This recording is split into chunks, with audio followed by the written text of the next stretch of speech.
Halo semua, Assalamualaikum warahmatullahi wabarakatuh. Apa kabar teman-teman semua? Ini lagi hujan ya, mudah-mudahan hujannya tidak mengganggu uh, suara saya ya teman-teman. Mudah-mudahan bisa kedengaran dengan baik. Nah, sekarang pada video kali ini saya akan memenuhi permintaan salah satu atau beberapa teman kita yang meminta dibahas latihan soal untuk mapel IPS ya, mapel IPS. Nah, di sini sudah ada mapel IPS untuk pretest seleksi akademiknya. Jadi teman-teman harap dipelajari dengan baik ya. Jangan mengharapkan soal yang sama. Sekali lagi, jangan mengharapkan soal yang sama persis. Tapi kalau kisi-kisi biasanya dia tidak jauh dari kisi-kisi sebelumnya. Itu saja yang dimodif kemudian dimodif lagi ya. Jadi jangan kaget saat menemukan soal yang agak sedikit berbeda dari yang teman pelajari ya. Tapi insya Allah soal-soal yang akan saya kasih di sini itu soal-soal yang berkualitas ya, bukan asal ngambil soal saja. Baik, sebelum kita lanjut, saya mohon bantuan teman-teman untuk di subscribe, like, dan share sebanyak-banyaknya biar banyak yang tahu, banyak yang nonton, biar banyak manfaat untuk orang lain. Nah, yang perlu teman-teman sadari bahwa di pretest nanti, pretest PPG nanti atau seleksi akademi pretest PPG nanti, teman-teman akan banyak sekali menemukan soal profesional ya. Jadi soal pedagogi itu hanya 30%. 70% itu adalah soal profesional teman-teman. Jadi hati-hati, jangan terlena hanya belajar saja pedagogi semata ya. Atau soal sosial kepribadian juga ya, itu jangan diabaikan juga karena ada banyak soal sosial kepribadian juga. Hanya itu saja 3 komponen yang harus teman-teman pelajari dengan baik, terutama di profesional teman-teman. Baik, kita lihat soalnya langsung saja.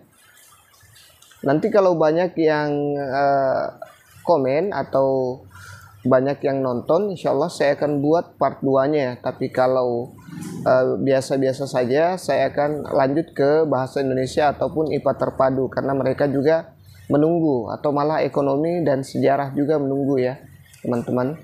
Ini berdasarkan request terbanyak. Kalau bisa teman-teman kasih saya super thanks ya, biar saya makin semangat. Baik teman-teman, kita lihat ini adalah kisi-kisi pada tahun lalu ya. Jadi insya Allah tidak akan jauh-jauh nanti dari sini. Ini ada capaian pembelajaran, kemudian materi dan indikator esensial.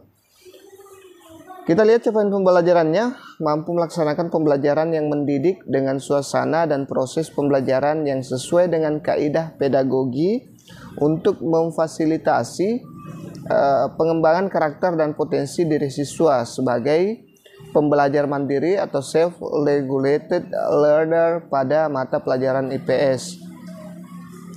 Selanjutnya ada materi, metode pembelajaran dan pendidikan karakter dalam pembelajaran IPS. Kemudian indikator esensial, mampu melaksanakan pembelajaran IPS yang menyenangkan. Coba kita lihat soalnya. Nah, PBL ini tidak pernah alfa ya di soal-soal pedagogi. Sudah banyak soal pedagogi yang sudah saya share sebelumnya. Jadi teman-teman bisa juga belajar di situ ya.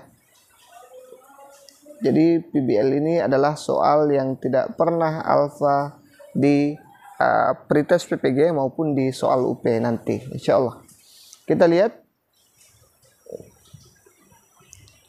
Salah satu contoh model pembelajaran yang memberikan efek menyenangkan adalah PBL atau Problem Based Learning. Dasar pertimbangan diterapkannya PBL adalah A. Pembelajaran berbasis masalah berpusat pada peserta didik. Peserta didik harus dapat menentukan sendiri apa yang harus dipelajari dan dari mana informasi harus diperoleh. B. Menjembatani gap antara pembelajaran sekolah formal dengan aktivitas berpikir yang lebih praktis yang dijumpai di luar sekolah. C. Guru tidak perlu memberikan bimbingan kepada peserta didik. Dalam hal ini peserta didik diminta menyelesaikan persoalan secara terbuka dan bebas. D. Mendorong siswa untuk bekerja menyelesaikan tugas tanpa bimbingan guru. E. Pembelajaran berbasis masalah ini ditujukan untuk mengembangkan keterampilan berpikir agar menjadi kompleks. Nah, kira-kira menurut teman-teman yang mana jawaban yang benar di sini? Kenapa PBL itu diterapkan di pembelajaran ya, model pembelajaran? Oke, saya usahakan teman-teman jawab dulu ya. Kalau terlalu cepat, di pause videonya. Nanti teman-teman setelah jawab atau ambil pulpen dan kertas, setelah jawab, setelah itu teman-teman lanjut lagi videonya seperti itu untuk lebih efektifnya lagi. Nah, jadi jawaban yang tepat adalah menjembatani gap antara pembelajaran sekolah formal dengan aktivitas berpikir yang lebih praktis yang dijumpai di luar sekolah. Kita lihat pembahasannya. Problem based learning adalah suatu pendekatan pembelajaran yang menggunakan masalah dunia nyata sebagai suatu konteks bagi siswa untuk belajar melalui berpikir kritis dan keterampilan pemecahan masalah dalam rangka memperoleh pengetahuan dan konsep yang esensi dari materi pelajaran. Baik, kita lanjut ke soal berikutnya. Ini ada capaian pembelajaran. Mampu merencanakan pembelajaran IPS yang mendidik sesuai dengan karakteristik pembelajaran IPS. Materi perencanaan pembelajaran IPS. Indikator esensial menganalisis kegiatan inti pada struktur RPP pembelajaran IPS. Jadi jangan takut ya teman-teman. Soal pretest kali ini itu dia masih K13 karena masih itu yang familiar. Sedangkan IKM atau kurikulum merdeka itu masih tahap sosialisasi. Jadi akan seperti itu nanti. Dalam kurikulum 2013, proses pembelajaran diharuskan menggunakan pendekatan saintifik. Pendekatan ini harus ditulis pada rencana pelaksanaan pembelajaran atau RPP IPS. Berikut ini merupakan proses pembelajaran dengan menggunakan pendekatan saintifik, kecuali A. Mengamati, B. Mengumpulkan informasi, C. Mengasosiasi, D. Mengkomunikasikan, E. Mengevaluasi. Nah, kira-kira yang mana jawaban terbaik di sini, teman-teman? Oke, kita lihat jawabannya. Dari jawaban yang tepat adalah mengevaluasi ya. Pendekatan saintifik adalah proses pembelajaran yang dirancang agar peserta didik secara aktif mengkonstruk konsep, hukum atau prinsip melalui tahapan-tahapan mengamati, merumuskan masalah, mengumpulkan data dengan berbagai teknik, menarik kesimpulan, dan mengkomunikasikan hukum, konsep atau prinsip yang diperoleh siswa. Oke, kita lanjut ke soal berikutnya. Jangan lupa subscribe, like, dan bantu share ya. Semoga teman-teman lulus nanti di seleksi akademik pretest PPG tahun 2023, khususnya subscriber saya ya. Capaian pembelajaran: mampu merencanakan pembelajaran yang mendidik sesuai dengan karakteristik pembelajaran IPS. Materi perencanaan pembelajaran IPS. Indikator esensial menganalisis kaitan antara materi, proses, media, dan penilaian dalam pembelajaran IPS. Berikut ini merupakan hubungan antara berbagai komponen sistem pembelajaran atau kompetensi materi, proses atau kegiatan, media, dan penilaian. Kecuali A. Materi pembelajaran dirancang sesuai dengan kompetensi dasar mata pelajaran. B. Kegiatan pembelajaran dirancang berdasarkan materi pembelajaran. C. Penilaian disusun berdasarkan indikator pencapaian kompetensi. D. Media pembelajaran dirancang berdasarkan materi pembelajaran dan pengalaman belajar peserta didik. E. Rancangan penilaian disesuaikan dengan materi yang telah dikembangkan. Nah, kira-kira yang mana jawaban yang benar ya? Saya mau teman-teman nanti setelah ini teman-teman menuliskan berapa yang sudah benar dan berapa yang masih belum benar ya. Ini bukan biar saya merasa ada interaksi antara kita ya teman-teman. Saya tidak sibuk sendiri ya.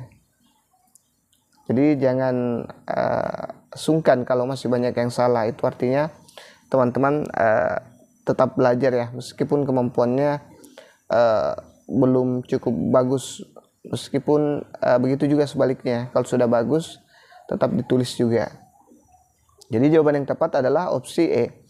Rancangan penilaian disesuaikan dengan materi yang telah dikembangkan ya. Penilaian adalah suatu proses pengumpulan, pengolahan informasi untuk mengukur pencapaian hasil belajar peserta didik dalam melaksanakan penilaian. Guru atau pendidik dan satuan pendidikan harus mengacu pada standar penilaian pendidikan. Selanjutnya, capaian pembelajaran mampu melaksanakan pembelajaran yang mendidik dengan suasana dan proses pembelajaran yang sesuai dengan kaidah pedagogi untuk memfasilitasi pengembangan karakter dan potensi diri siswa sebagai pembelajar mandiri atau self-regulated learner pada pembelajaran IPS. Materi, metode pembelajaran dan pendidikan karakter dalam pembelajaran IPS. Menentukan indikator esensial, menentukan media yang sesuai untuk pembelajaran IPS. Kita lihat soalnya. Pemakaian media pembelajaran dalam proses belajar mengajar dapat membangkitkan minat dan keinginan yang baru, membangkitkan motivasi dan rangsangan kegiatan belajar. Berikut ini merupakan faktor-faktor yang harus diperhatikan dalam memilih atau menentukan media pembelajaran IPS, kecuali A. Tingkat kesulitan materi pelajaran, B. Sistem penilaian yang digunakan, C. Tingkat usia dan kematangan siswa, D. Tujuan pembelajaran yang akan dicapai, E. Ketersediaan media dan biaya.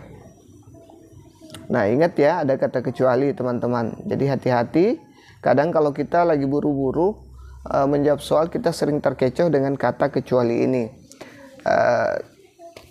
Tapi harus latihan ya, kita harus banyak latihan supaya tidak mudah terkecoh ya dengan kalimat-kalimat soal. Apalagi nanti waktunya itu akan dibatasi ya. Usahakan satu soal itu 1 menit.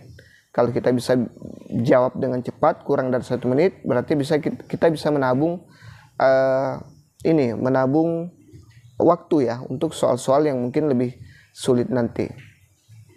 Jadi jawabannya adalah B ya, sistem penilaian yang digunakan. Jadi yang tidak termasuk dalam faktor-faktor yang harus diperhatikan dalam memilih atau menentukan media pembelajaran IPS adalah yang tadi tuh, yang opsi B ya. Ini sistem penilaian yang digunakan. Kita lihat pembahasannya. Faktor dan kriteria yang perlu diperhatikan oleh guru dalam memilih dan menggunakan media antaranya: 1. Faktor tujuan. Media dipilih dan digunakan haruslah sesuai dengan tujuan pengajaran yang telah ditetapkan atau dirumuskan. Yang kedua, ada faktor efektivitas ya. Dari berbagai media yang ada, haruslah dipilih media yang paling efektif untuk digunakan dan paling tepat atau sesuai dengan tujuan pembelajaran yang dirumuskan. Selanjutnya adalah faktor kemampuan guru dan siswa. Media yang dipilih dan digunakan haruslah sesuai dengan kemampuan yang ada pada guru dan siswa, sesuai dengan pola belajar serta menarik perhatian. Faktor yang keempat adalah faktor fleksibilitas atau kelenturan, tahan lama dengan kenyataan. Dalam memilih media harus dipertimbangkan kelenturan dalam arti dapat digunakan dalam berbagai situasi, tahan lama, tidak sekali pakai langsung dibuang ya. Menghemat biaya dan tidak berbahaya sewaktu digunakan. Nah, seperti itu teman-teman. Selanjutnya yang kelima, faktor kesediaan media ya. Sekolah tidak sama sekali dalam menyediakan media. Berbagai media yang dibutuhkan untuk kegiatan belajar mengajar. Hal ini disesuaikan dengan situasi dan kondisi masing-masing sekolah. Misalnya guru membuat sendiri, membuat bersama-sama siswa, membeli, menyewa, dan lain-lain. Yang keenam, ada faktor kesesuaian antar manfaat dan biaya. Dalam memilih media haruslah dipertimbangkan apakah biaya pengadaannya sesuai dengan manfaat yang didapatkan. Jadi tidak hanya asal ada media saja ya. Yang ketujuh, faktor kualitas dan teknik. Dalam pengadaan media, seorang guru harus mempertimbangkan kualitas dari media tersebut ya. Tidak sekedar bisa dipakai, media yang bermutu atau berkualitas bisa tahan lama, tidak merusak, dan sewaktu-waktu digunakan lagi, tidak harus mengusahakan yang baru. Selanjutnya ada yang ke-8, objektivitas ya. Metode dipilih bukan atas kesenangan atau kebutuhan guru, melainkan keperluan siswa belajar. Karena itu perlu masukan dari siswa. Yang ke-9, program pengajaran. Program pengajaran yang akan disampaikan kepada anak didik harus sesuai dengan kurikulum yang berlaku ya, baik menyangkut isi, struktur maupun kedalaman. Yang ke-10 adalah sasaran program. Media yang akan digunakan harus dilihat sesuai kesesuaiannya dengan tingkat perkembangan anak didik, baik dari segi bahasa, simbol-simbol yang digunakan, cara dan kecepatan maupun waktu penggunaannya. Jadi itulah 10 faktor ya yang merupakan yang perlu diperhatikan dalam menentukan media pembelajaran ya teman-teman. Kalau teman-teman merasa ini agak banyak, bisa di pause videonya, dibaca ya, dipahami, atau diulang-ulang videonya ya. Bisa sambil rebahan, sambil jagain anak dan ngerjakan sesuatu. Yang penting volume HP-nya diangkat ya. Kalau perlu sambung ke speaker. Oke.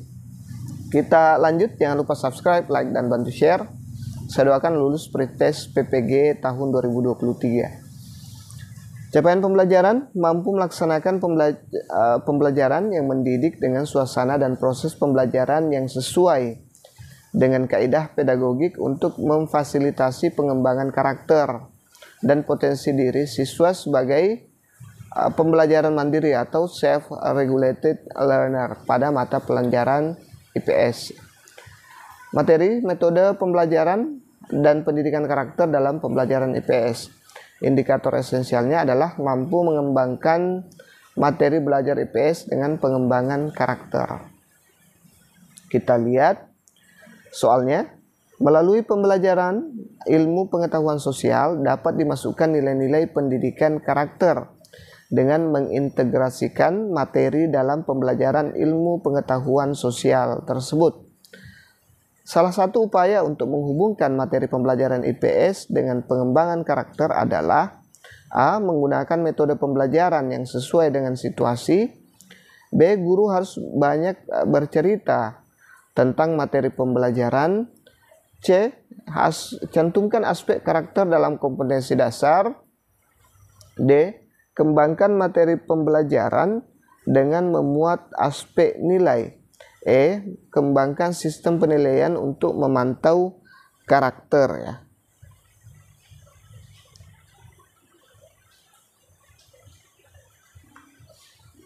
Oke, saya yakin teman-teman sudah jawab ya. Kita lihat jawabannya.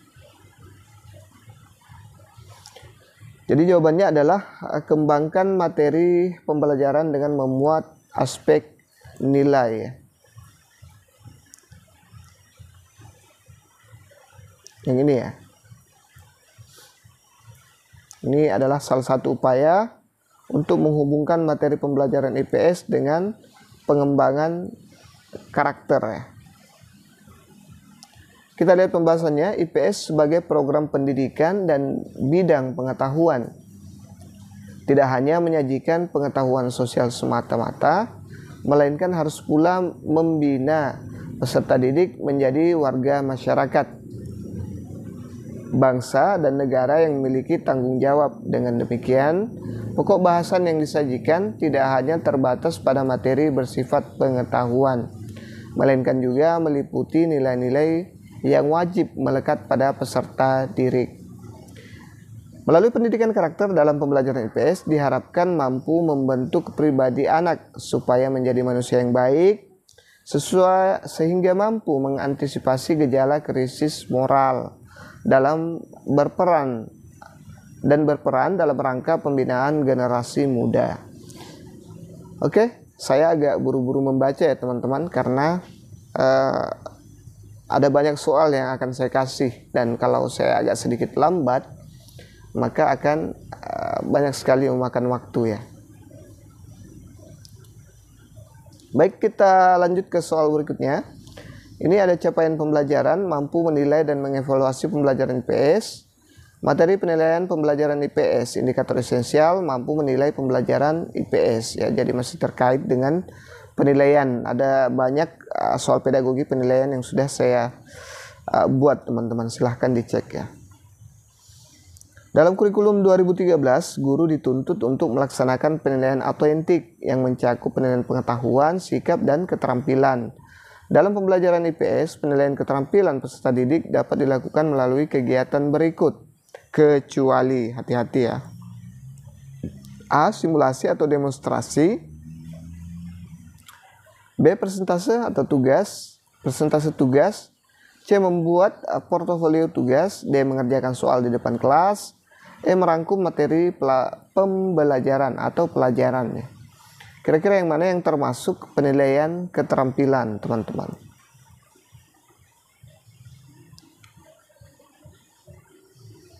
Oke, kita lihat jawabannya. Jadi merangkum materi pembelajaran. Jadi semua ini masuk kecuali yang opsi E ya, merangkum materi pelajaran. Simulasi itu kan dia berhubungan dengan keterampilan. Ini juga presentasi tugas keterampilan ya. Kemudian portofolio juga dia berkaitan dengan keterampilan. Mengerjakan soal di depan kelas juga itu merupakan keterampilan ya. Jadi yang tidak itu adalah merangkum materi pelajaran. Kita lihat penilaian keterampilan adalah penilaian yang dilakukan untuk mengukur kemampuan peserta didik dalam menerapkan pengetahuan dalam melakukan tugas tertentu di berbagai macam konteks sesuai dengan indikator pencapaian kompetensi. Yang pertama, penilaian keterampilan dapat dilakukan dengan berbagai teknik antara lain. Saya lupa tuliskan ya. Yang kedua, penilaian praktik mengukur capaian pembelajaran yang berupa keterampilan proses. Tiga adalah penilaian produk, mengukur capaian pembelajaran yang berupa keterampilan dalam membuat produk-produk teknologi dan seni. 4. Penilaian proyek, mengukur kemampuan siswa dalam mengaplikasikan pengetahuan melalui penyelesaian suatu tugas proyek dalam periode waktu tertentu. Yang kelima adalah penilaian portofolio. Sampel karya siswa terbaik dari KD pada KI 4 untuk mendeskripsikan capaian kompetensi keterampilan dalam satu semester. Jadi keterampilan itu ada beberapa ya, ada penilaian praktik, produk ya, kemudian project, kemudian penilaian portofolio, itu semua masuk di penilaian keterampilan. Ini saya agak keliru ya. Harusnya di sini satu ya teman-teman. Maaf, saya kurang memperhatikan tadi. Ini dua ya. Ya. Ini yang keempat ini dia masuk di penilaian keterampilan, teman-teman. Semoga dipahami ya. Oke, kita lanjut ke soal berikutnya. Ini capaian pembelajaran, mampu menilai dan mengevaluasi pembelajaran IPS, materi penilaian pembelajaran IPS. Indikator esensial, mampu merancang penilaian pembelajaran IPS ya. Kita lihat, penilaian hasil belajar dilakukan oleh pendidik, satuan pendidikan, dan pemerintah. Penilaian hasil belajar yang dilakukan oleh pendidik dan satuan pendidikan merupakan penilaian internal atau internal assessment. Sedangkan penilaian yang diselenggarakan oleh pemerintah merupakan penilaian eksternal atau external assessment ya. Berikut ini yang merupakan persyaratan kisi-kisi yang harus dibuat guru, kecuali ya persyaratan kisi-kisi ya. A. Menggunakan format yang ditentukan pihak sekolah. B. Dapat dijadikan pedoman dalam menulis soal. C. Membuat komponen materi dan kemampuan yang akan diukur. D. Materi yang hendak ditanyakan dapat dibuatkan soalnya. Mewakili materi yang telah diajarkan secara tepat dan proporsional. Nah, kira-kira yang mana di sini yang bukan merupakan persyaratan dalam pembuatan kisi-kisi ya? Ingat ada kata kecuali, teman-teman.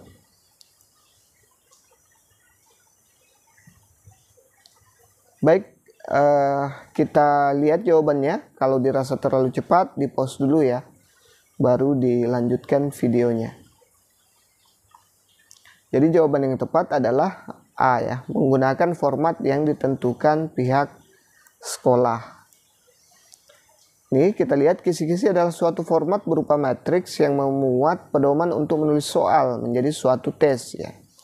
Syarat kisi-kisi: 1.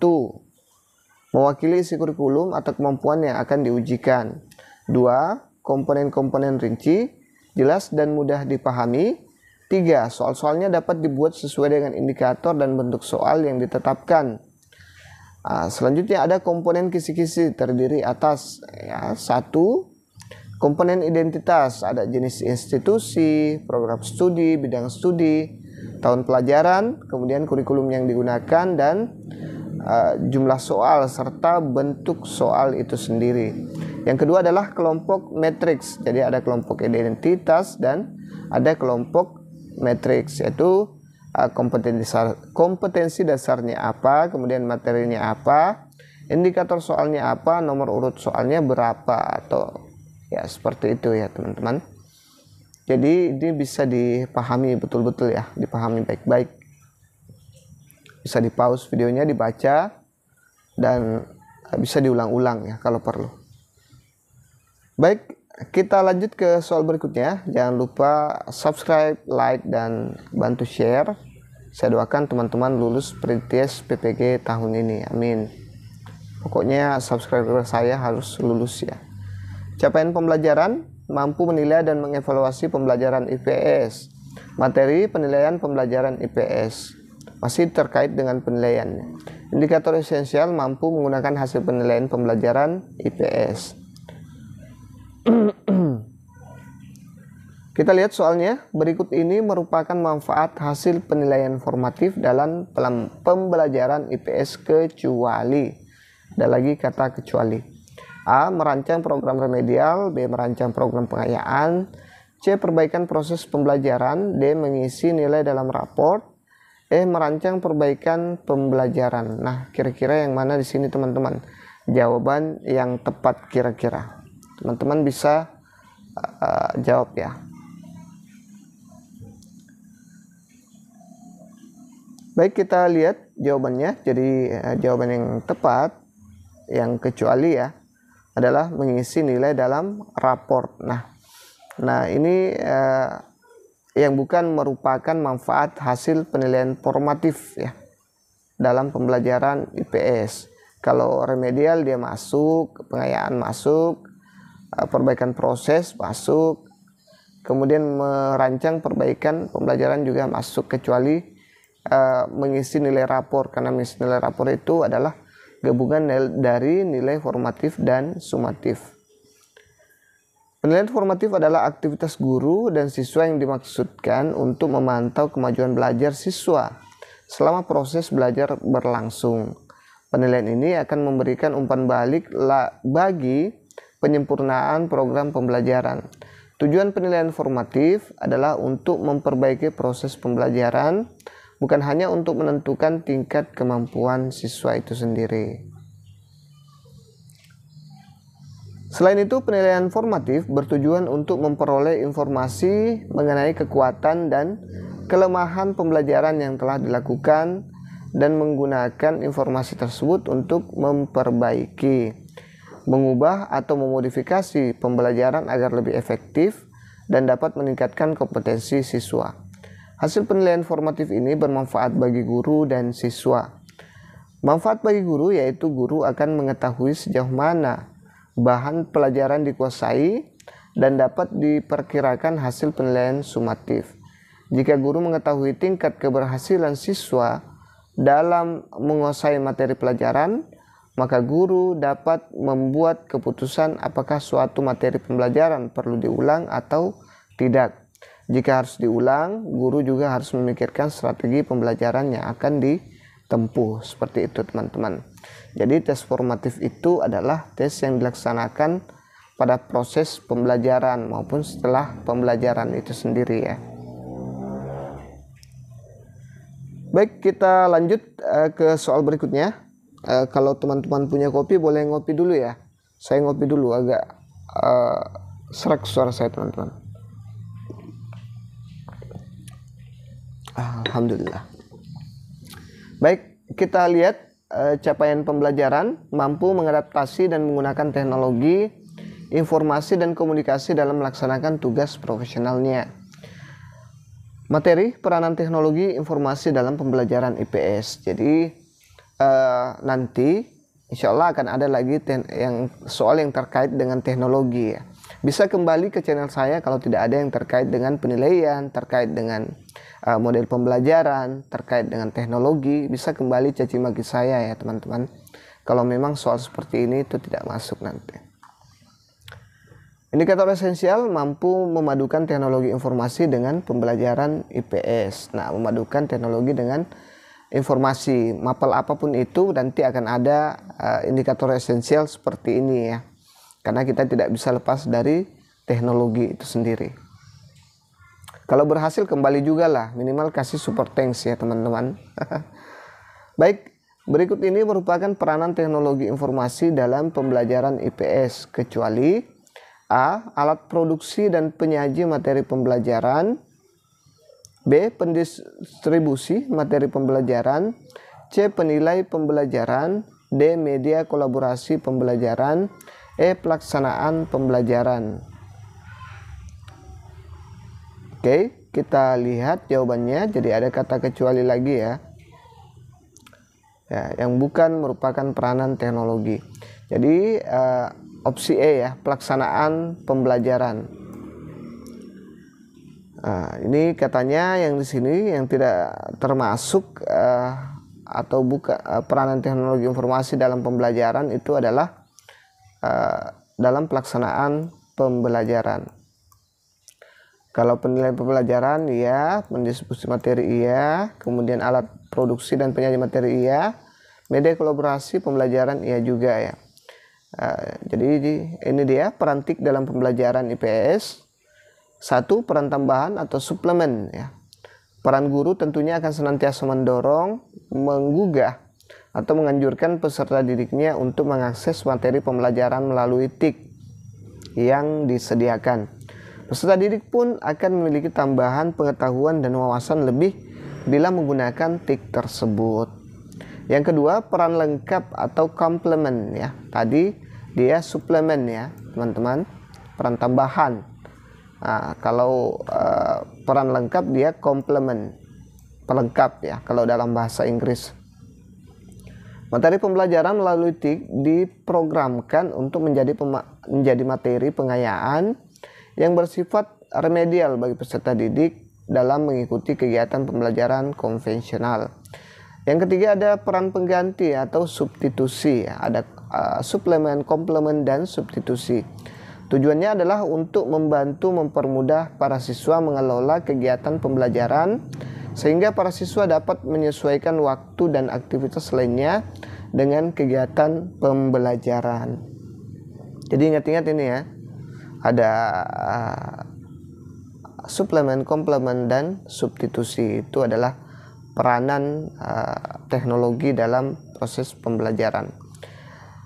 Selanjutnya adalah ini sudah masuk di profesional ya, di profesional ilmu IPS itu sendiri.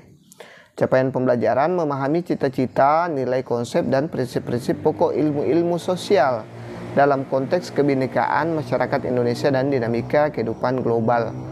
Jadi ini juga nanti akan masuk insya Allah. Lihat saja teman-teman. Menganalisis adanya saling ketergantungan antar manusia dengan lingkungan dalam dinamika kehidupan global. Kita lihat dampak positif perkembangan dan penerapan ilmu, pengetahuan, dan teknologi terhadap masalah lingkungan hidup adalah memunculkan kajian tentang A. Kawasan industri baru, B. Pemberdayaan lingkungan, C. Ide dan gagasan baru, D. Pengembangan temuan baru, E. Budaya imajiner yang interaktif. Nah, kira-kira yang mana jawabannya, teman-teman?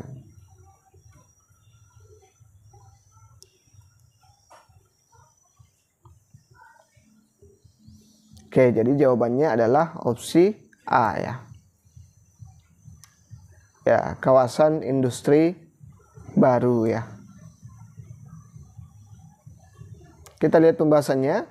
Teknologi yang diciptakan manusia untuk lingkungan hidupnya menjadikan teknologi sebagai pengatur keseimbangan terhadap kerusakan yang telah dilakukan oleh manusia dan mengakibatkan manusia sangat ketergantungan terhadap penggunaan teknologi. Penemuan yang canggih dalam bidang industri ini menyebabkan dampak bagi lingkungan. Sasaran pembangunan dalam bidang industri harus ditujukan bagi upaya peningkatan kesejahteraan masyarakat serta memberi kesempatan hadirnya industri baru untuk menyediakan sarana dan fasilitas bagi masyarakat. Dampak positif penerapan teknologi bagi lingkungan hidup dalam bidang industri yaitu diperluasnya lapangan kerja dengan berdirinya industri atau pabrik baru. Oke, nah, itu dia dampak positif perkembangan dan penerapan ilmu iptek ya, ilmu pengetahuan dan teknologi terhadap masalah lingkungan hidup ya.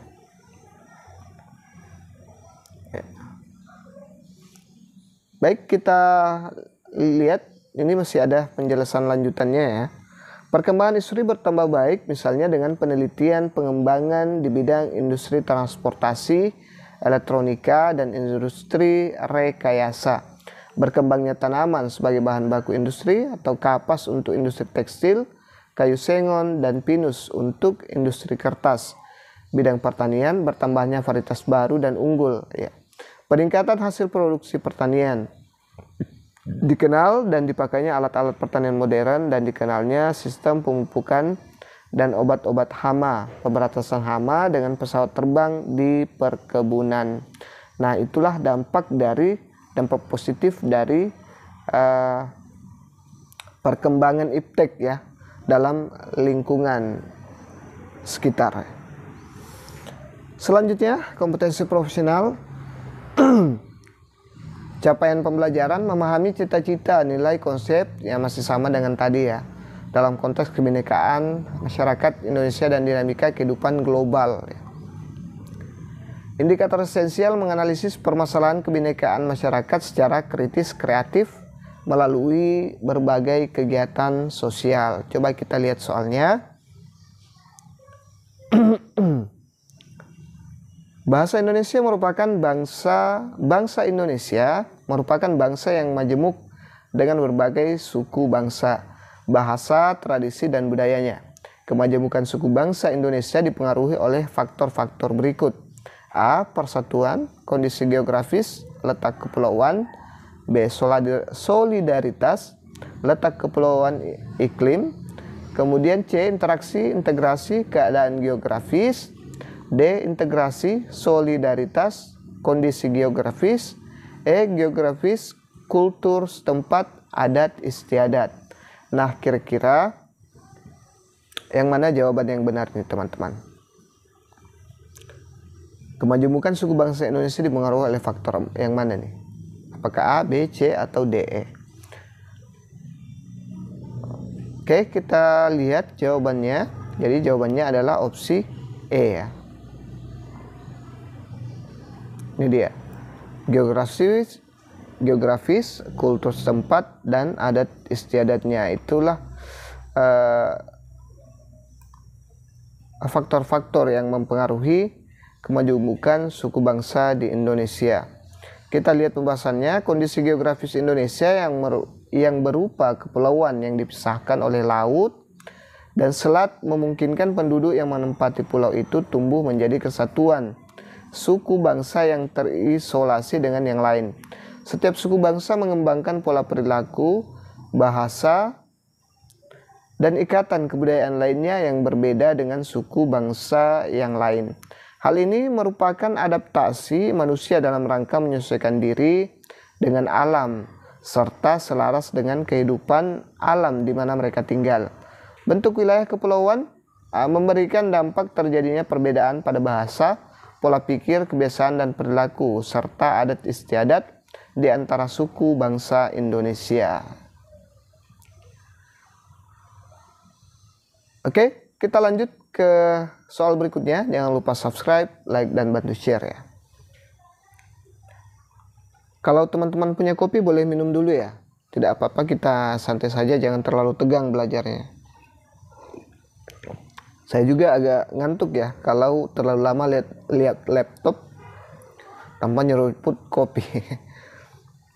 Oke, ini profesional memahami fenomena interaksi perkembangan ilmu iptek, seni, kehidupan agama, dan perkembangan masyarakat serta saling ketergantungan global. Indikator esensial mengaplikasikan sikap peka, tanggap, dan adaptif terhadap lingkungan sekitar untuk mengembangkan kehidupan yang sejahtera dan harmonis dalam kebinekaan. Jadi nanti soal-soal profesional yang teman-teman temukan itu tidak akan jauh-jauh dari sini. Mau bahas apa coba kalau tidak seperti ini nantinya. Coba kita buktikan nanti pada saat ujian ya. Kecuali kalau teman-teman mau yang sama persis dengan soalnya, itu agak susah. Tapi kadang ada juga yang lolos ya. Ada beberapa soal yang biasa saya loloskan di sini ya. Bisa sama persis dengan pretest. Pembelajaran IPS di SD menganut paham demokrasi, integralistik, kebangsaan, solidaritas, dan teokrasi. Pernyataan yang paling benar tentang paham integralistik adalah A. Pancasila sebagai asas kerohanian bangsa dan negara Indonesia pada hakikatnya merupakan suatu asas kebersamaan, asas kekeluargaan, serta religius. B. Negara merupakan suatu kesatuan bagi semua golongan dan tidak memihak pada suatu golongan. C. Bangsa adalah suatu kesatuan utuh dan menyeluruh dari berbagai suku bangsa dan kepulauan. D. Pancasila sebagai asas kesatuan bangsa yang bersifat tunggal yang wajib diamalkan secara murni dan konsekuen. E. Negara merupakan kekuatan bagi warganya untuk hidup dan saling menghargai satu sama lain. Nah, yang manakah di sini pernyataan yang paling benar tentang paham integralistik? Coba teman-teman jawab dulu.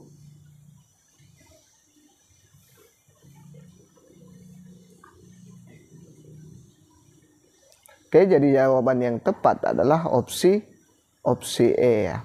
Negara merupakan kekuatan bagi warga untuk hidup saling menghargai satu sama lain. Nah, inilah semuanya benar ya. Jadi yang paling benar ya, ada kata paling benar, yaitu negara merupakan kekuatan bagi warganya untuk hidup dan saling menghargai satu sama lain.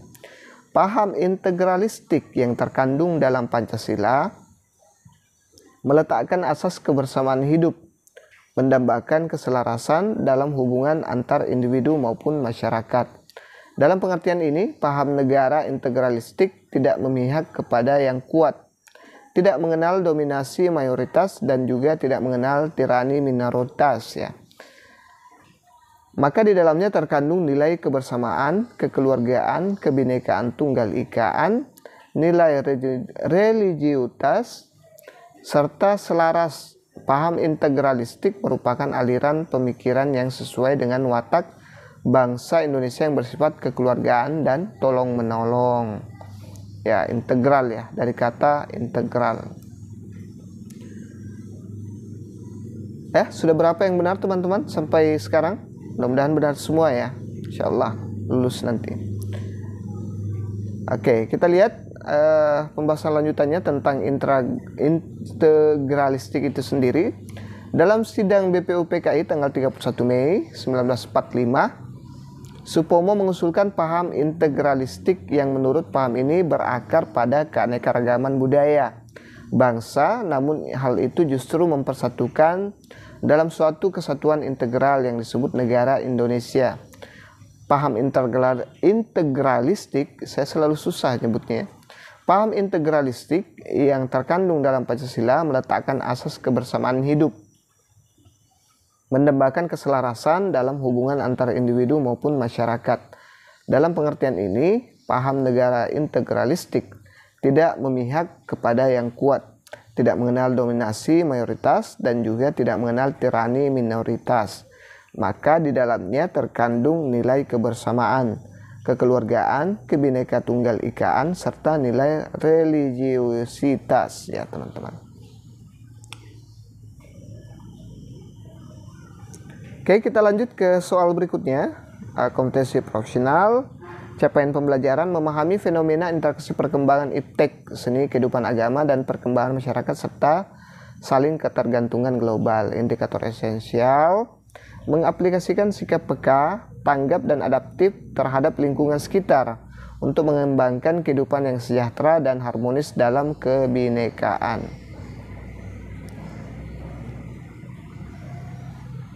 Kita lihat soalnya, ini dia. Perilaku yang sesuai untuk menanggulangi hambatan dan gangguan dalam pembangunan integrasi nasional pada era global adalah: A. Selalu memakai barang produksi dalam negeri. B. Mempelajari semua budaya daerah yang beraneka ragam. C. Berpartisipasi menggalang persatuan dan kesatuan dalam kemajemukan. D. Menolak menggunakan barang-barang yang diimpor dari negara lain.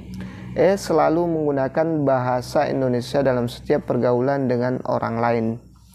Nah, perilaku yang sesuai untuk menanggulangi hambatan dan gangguan dalam membangun integrasi nasional pada era global. Kira-kira yang mana teman-teman? Silahkan dijawab dulu ya.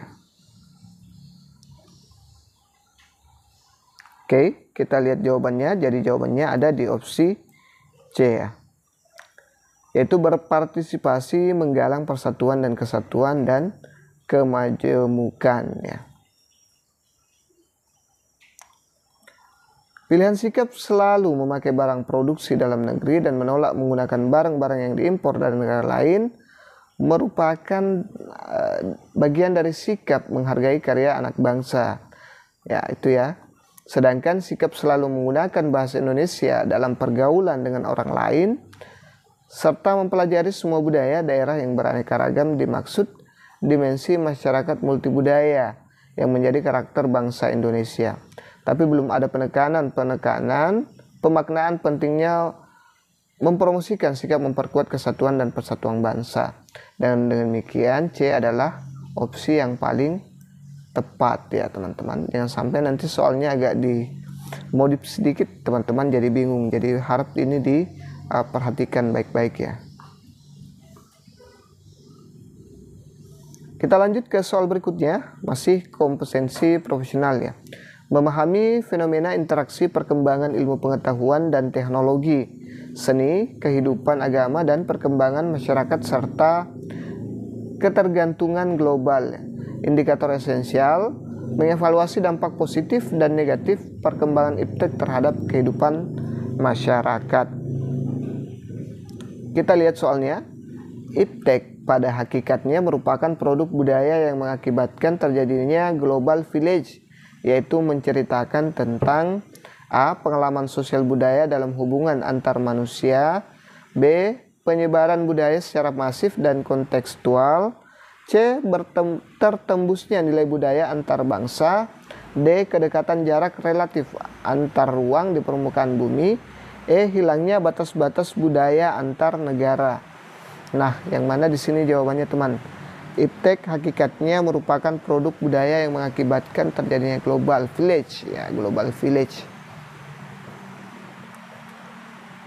Kita lihat jawabannya. Jadi jawabannya ada di opsi D ya, yaitu kedekatan jarak relatif antar ruang di permukaan bumi. Global Village adalah konsep mengenai perkembangan teknologi komunikasi di mana dunia dianalogikan menjadi sebuah desa yang sangat besar. Marshall McLuhan memperkenalkan konsep ini pada awal tahun 60-an dalam bukunya yang berjudul Understanding Media, Extension of a Man ya. Konsep ini berangkat dari pemikiran McLuhan bahwa suatu saat nanti informasi akan sangat terbuka dan dapat diakses oleh semua orang. Pada masa ini mungkin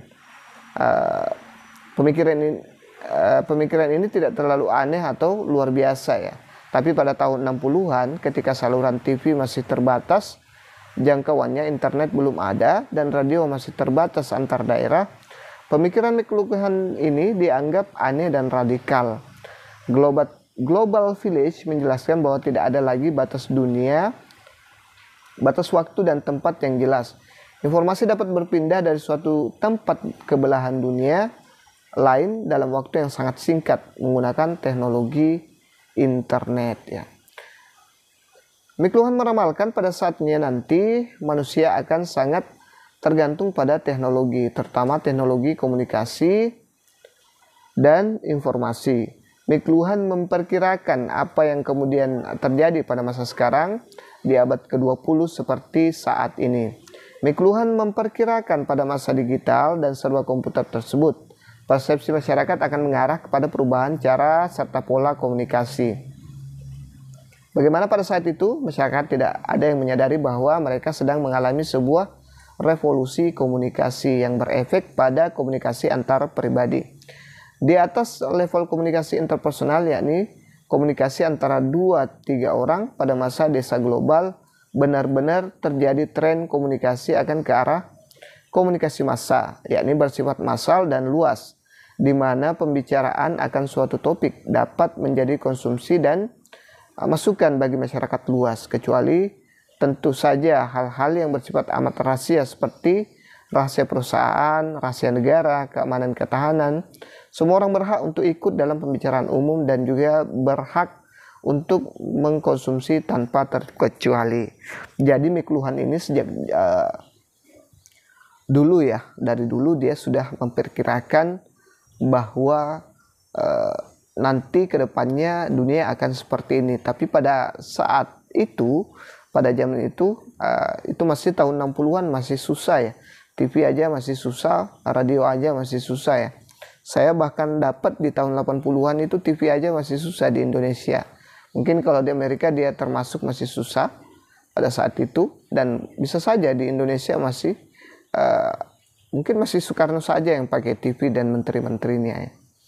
Dan kalau orang Indonesia bilang dia ini dukun ya, bisa tahu masa depan si McLuhan ini, teman-teman.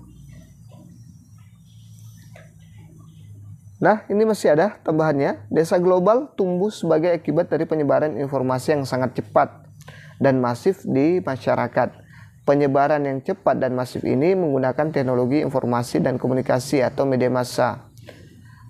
Manusia pada masa itu akan lebih menyukai komunikasi audiovisual yang interaktif, informatif, dan menghibur. Nah, sama seperti sekarang kita ini yang lebih suka seperti ini ya, menggunakan Facebook, TikTok, lebih menghibur ya informasinya, media massanya, dibanding dulu yang hanya koran.